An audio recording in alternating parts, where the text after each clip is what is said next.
बोलो गीता माता की जय।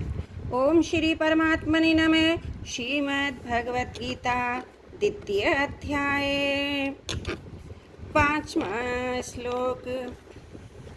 गुरुन् हत्वा हि महानुभावान् श्रेयो भोक्तुं भिक्षमपीह लोके हत्वार्थकामास्तु गुरुनिहेव भुज्ये भोगान् रुधिर प्रदिग्धान्।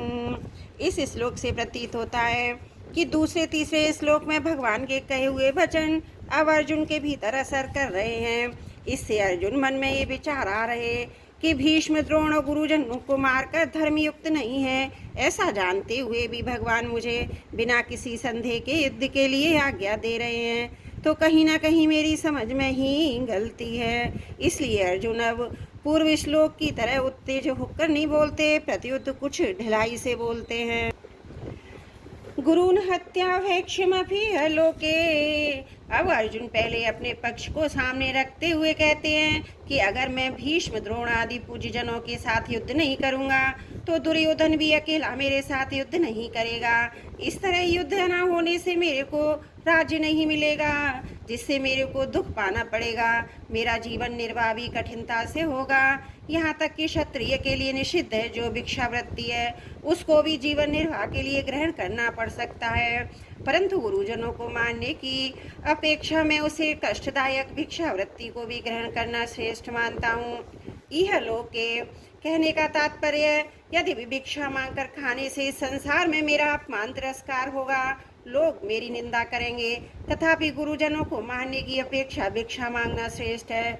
अपि कहने का तात्पर्य है कि मेरे लिए गुरुजनों को मानना भी निषिद्ध है और भिक्षा मांगना भी निषिद्ध है, परंतु इन दोनों में भी गुरुजनों को मानना मुझे अधिक निषिद्ध दिखता है।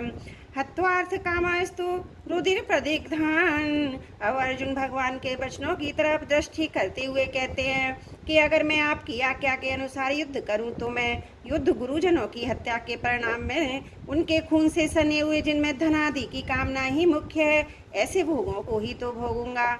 मेरे को भोग ही तो मिलेंगे। उन भोगों के मिलने से मुक्ति थोड़े ही होएगी, शांति थोड़े ही होएगी। यहाँ ये प्रश्न हो सकता है, भीष्म द्रोण आदि गुरुजन धन के द्वारा ही कौरवों से बंधे थे, अतः यहाँ अर्थ कामान पद को गुरुन पद का विशेषण मान लिया गया है।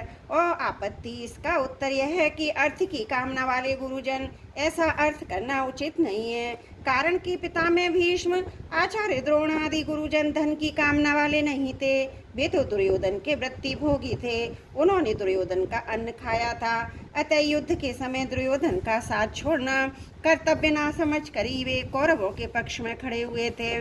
दूसरी बात, अर्जुन ने भीष्म द्रोण आदि के लिए महानुभावान पद का प्रयोग किया, अतः ऐसे श्रेष्ठ भाव वालों को अर्थ की कामना वाले कैसे कहा जा सकता है। तात्पर्य की जो महानुभाव हैं वे ही अर्थ की कामना वाले नहीं हो सकते, और जो अर्थ की कामना वाले हैं वे महानुभाव नहीं हो सकते। अतः यहाँ अर्थ कामान पद भोगान पद का ही विशेषण हो सकता है।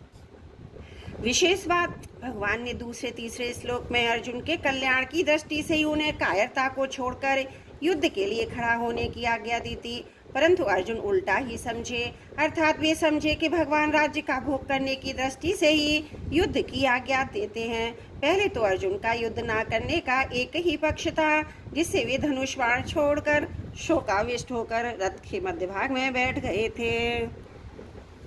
परंतु युद्ध करने का पक्ष तो भगवान के कहने से हुआ है।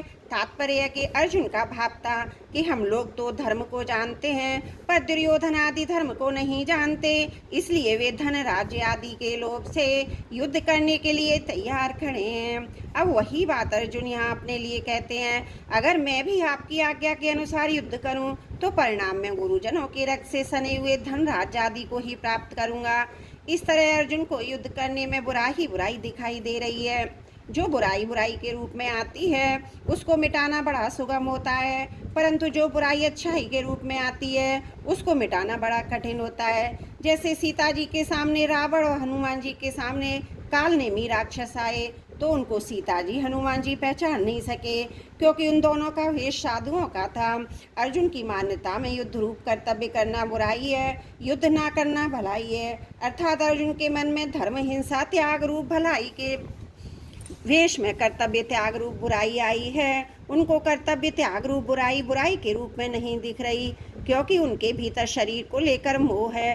अतः इस बुराई को मिटाने में भगवान को भी बड़ा जोर पड़ रहा है, वह समय लग रहा है। आजकल समाज में एकता के बहाने वर्ण आश्रम की मर्यादा को मिटाने की कोशिश की जा रही है, तो ये बुराई एकता रूप अच्छाई के वेश में आने से बुराई रूप से नहीं दिख रही है। अतः वर्ण आश्रम की मर्यादा मिटने से परिणाम में लोगों का कितना पतन होगा, लोगों में कितना आसुर भाव आएगा, इस तरह दृष्टि ही नहीं जाती। ऐसे ही धन के बहाने लोग झूठ कपट बेईमानी ठगी विश्वासघात आदि आदि दोषों को भी दोष रूप से नहीं जानते।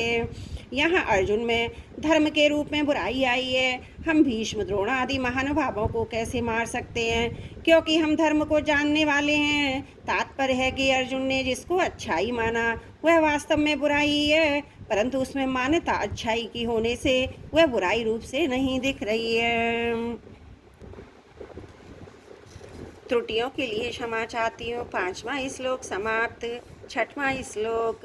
नाचित एतत् विघ्न कतर्नो गरियो यदा जयेम यदि वानो जयेयुः यानि हत्याना जिजीविषास्मस्तेव स्थिता प्रमुखे धृतराष्ट्राः।